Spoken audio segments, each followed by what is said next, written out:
Hey guys, welcome back to another episode of That 20's Show. As usual, we're going to talk about different things that celebrities or public figures in Malaysia have gone through in their 20s. You might know this girl from Era. She's been on air for 5 consecutive years after winning Penyampai Top Malaysia back in 2014.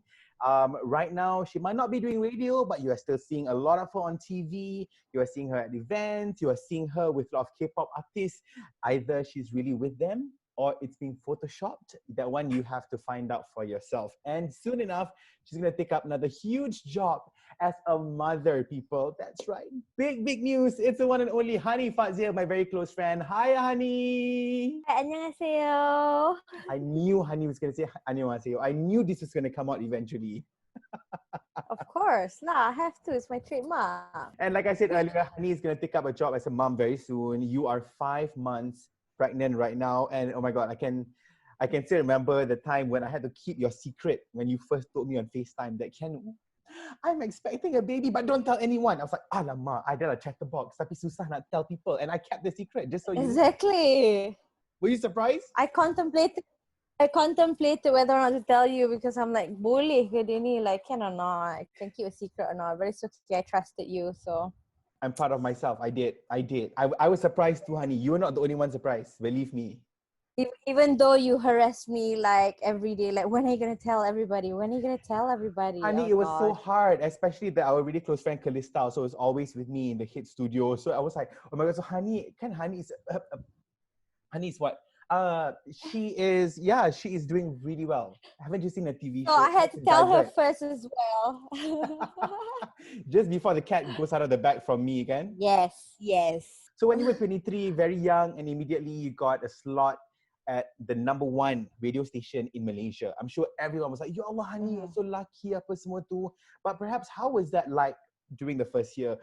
Did you go through any anxiety starting that new job? Because I know as much as it's a great job, it's still new, it's still foreign for you. Yes, because I started with TV first, and I never expected myself ending up in radio because I'd be like, is this my voice? I want my face to be there, you know? Same, I understand. Attention seeker. But yeah, the first year was really difficult and tough for me because I had to get used to everything that was technical, because being on TV, I mean, you just had to talk in front of the camera, but doing radio is like you are the master of your show. You're right. You have to do everything. It was difficult, but because I was just trying to get used to being a radio announcer and getting my own identity on air, because trying to get people to listen is not as easy as someone watching you, you know? You're right. So the first year was like, oh my god, what am I doing here? And everybody's like, Hani, are you sure you want to be in a Malay radio station? Because I feel that you speak English more. And I mean, even though I was like, yeah, I can do English shows as well, but I used that also as my strength, because not everybody can speak fluent Malay. Correct. And fluent English. Yeah. So I went along with it, and I think towards the end of my second year, only I macam fell in love with my job, and I'm like, okay, you know what, radio is for me. I mean, wow. I got it. At the end of your second year. Yeah, it took a while, because the first year I was still trying to find myself like on radio, like as a radio announcer, okay? As a radio announcer, I had to find my own identity. I had to get used to things, because I think the first part of the first year was more of like, okay, how do I speak? And then how do I speak and panel at the same time? Right. So I was trying to merge two of those together. And yeah, after a while, I'm like, okay, you know what? This is my identity. I managed to bring K-pop into the Malaysian radio, which I feel, yeah, I mean, it's not like perasan macam, oh, kau kata kau je yang masukkan. But it is true. I mean, at first, they didn't have many Korean songs on radio. I mean, even on any. But I managed to convince my boss that, you know what, I think it's going to work and I can do this. So I convinced them to come up with Hallyu Era. In which it's still ongoing right now, even though you're not on the station. That goes to show the impact of the show until now. I'm so proud of you, Ani. So proud of your baby. That you pioneered the show back then. Yes. But it's So so yeah, interesting tau to know that macam it took you a while just to get used to everything to actually fall in love with your job. And I think this also applies to anyone regardless of whatever career they're currently in. You are in yeah, IT ke, you're an accountant ke, you're a pilot. Because sometimes I think, when we first start out in our job, whatever that job is, it takes some time for us to yeah. actually You love the can job. expect to just like, oh yeah, I just changed my job, and like, because I have friends who actually like from this job goes to this job, and Job then they're like, hopping oh, a I lot, really yeah. Yeah, I mean, like, it's just a few months. Some people they adapt very quickly. Some might take time because you don't know. Some people macam tak suka their job because maybe they're not good at it yet. I don't Yes, know. yes. So it is a different process. So it took a while for me. I mean, I love my job, but I fell in love with it more, and I felt like, okay, I belong here, rather than macam first few years tu macam first year tu macam, do I belong here? Is this really me, or am I just doing Right. this for the sake of doing this? So it is different, working and working with passion. So it is So two different true. things. And I think because Mm. I know you very well, not just from your career, but as a friend, and I know that you're very passionate as a person as well. So I'm sure you memang tried to find that passion because I know that you don't want to do something that you don't have love for, kan, honey? Yeah. Because I feel that if I want to do something, I don't want to do it like macam, okay, just for the sake of doing it. And I want to make sure that I look and sound intelligent while doing it. I don't want That's macam, right. okay, kerja separuh jalan je. So I need to Asal know asal what I'm buat, kan? doing. Hmm. Yeah. So that's why, like, I really want macam, tak adalah kata I perfectionist, but I wanted to make sure that I had everything in order to Right. further. But within that first 2 years, right, of you finding yourself on radio, were there any points that you contemplated if you should do it for the long term? Macam, oh my god, should I just stop? Because dah dekat setahun lebih dah ni, tak dapat passion pun lagi. So basically, macam the first year, I was like, oh my god, okay, I won. Before, I mean, joining the contest, I joined because macam, okay, like people asked me to, macam, why don't you try? So I'm macam, okay, try je lah kan, you never know. Yep. I always thought I ended up doing it like as a part-time job, not a full-time job. Uh-huh. So the first year tu macam, oh my god, I don't think I can do this like for 5 years or like for more than 1 year, because everything felt foreign to me. And it felt like I was not good at it at all. I think because you were stepping out of your comfort zone, maybe that's how we Yes, naturally would yes. feel.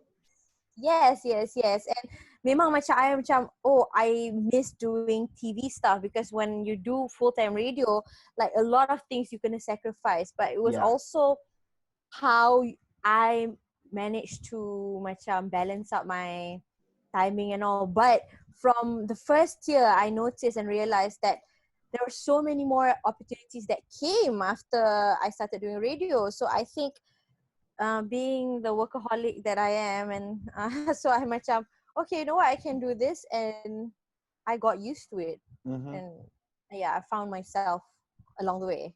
Right.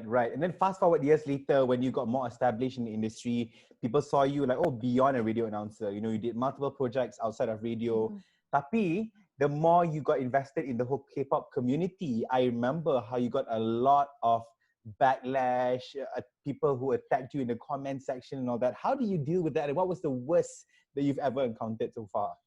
Well, of course, when you do something, you can expect everybody to like you all the time. I mean, of Agreed. course, macam as a fan of somebody, it's kita sebagai manusia, of course, will have that envy inside. Yang macam, so jealous.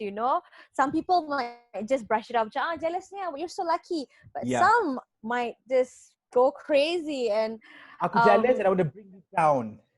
yeah, and I understand, because most of the hate or attacks that I get are from the young fans who still, I feel, don't know how to control all these feelings, and with the media that they are exposed to, they They see no main limit kan? lepas. Lepas Yeah, je. no limit je, Yeah. no limit.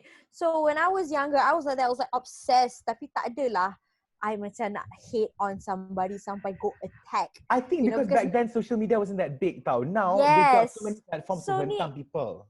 Yes, and they hide behind all their macam IDs kan, Yeah. So I guess the worst was, of course, when a fan actually DM'd me and said that, okay, there's this WhatsApp group that has been circulating, and in there, like, a few of the girls, I'm like, fanboys, fangirls, macam saying bad things about me. So she screenshotted the things What? and sent it to me out of concern, macam saying that macam this is not right, da da da. Da. Good for So it you, was not. little child. Very good of you. Very civilized of you It, to send to Hani.